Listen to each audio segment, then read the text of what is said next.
paradigm is quite different from sea creatures' paradigms.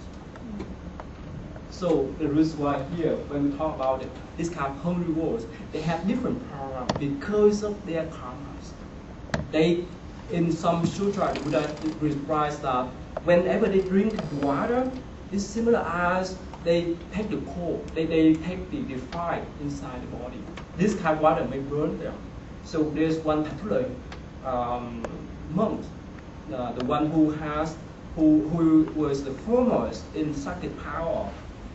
He has a mother who fell down in this realm, the game of herbivores. So because of his sincere mind, he wanted to offer the food to his mother.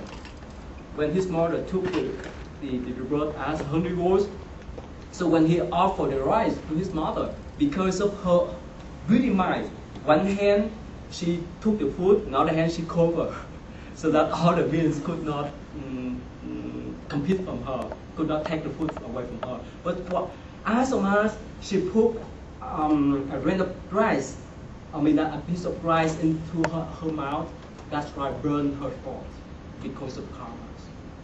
Now, it's similar as human, right? In human realms, some of us, right? Some people, because of their greedy mind, right? They eat the food in the holy way, and somehow the food may cut off their life too, right? So it depends upon how we use the things, depend upon the level of our mentality. So in this case, this type of herbivores, because of their karmas, they see the water as the fire. They see the food as the fire. So that's why the Buddha recognized them and told or remind amongst us. We decide the mantra whenever we offer the food for them, actually for themselves, for them to eat.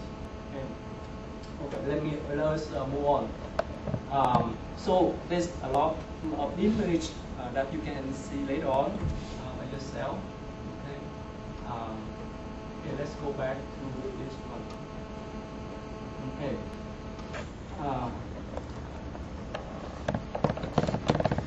Okay, now in this particular sutra, it talks about how living beings were reborn as celestial beings, as human beings, as herbivores beings, and so on. So in this particular sentence, it says, if reach for material objects were original cause that made the person commit offenses, depend upon what type of offenses. Then after it has finished paying for crimes, his crimes in the hell, later on we move down to the hell.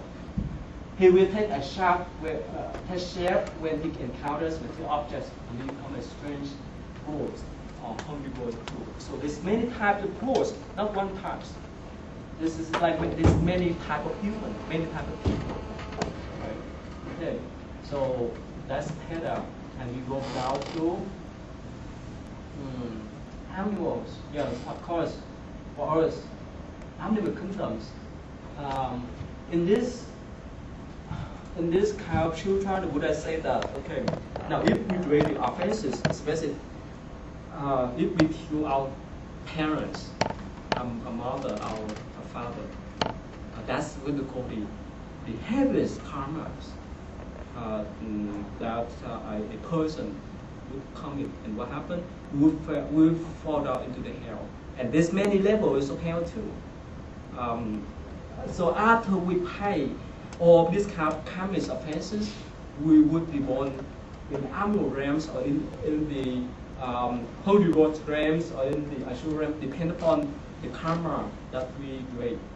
Now, so in this sense, it say that the retribution of the strength goes of material objects finished when the object is destroyed and is reborn in the world used especially as gold.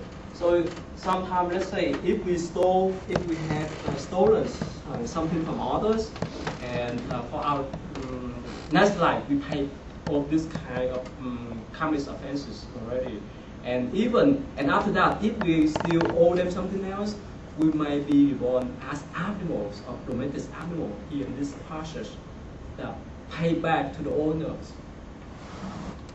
make you think Are about. the same people? Depend on how much karmas or how much things that you owe from them. So that's depend upon how you rate that.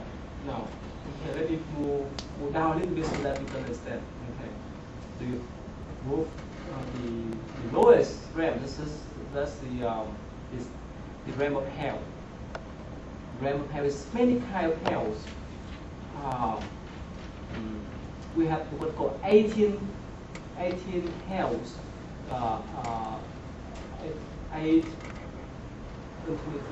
hells, 26 kind of hells, and 8 kind of hells, and so on. Look, but the things the Buddha said that there's so many kinds of hells that living beings could be fallen into, depending upon our karmas. And after we pay back all this, after we pay all this kind of karmic offenses, all kind of this kind of karmas, we would be reborn as animals.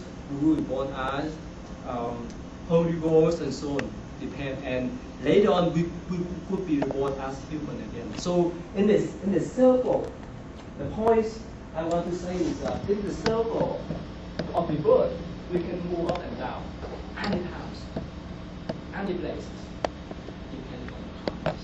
Sometimes it's less for humans. Sometimes we can move up to heaven.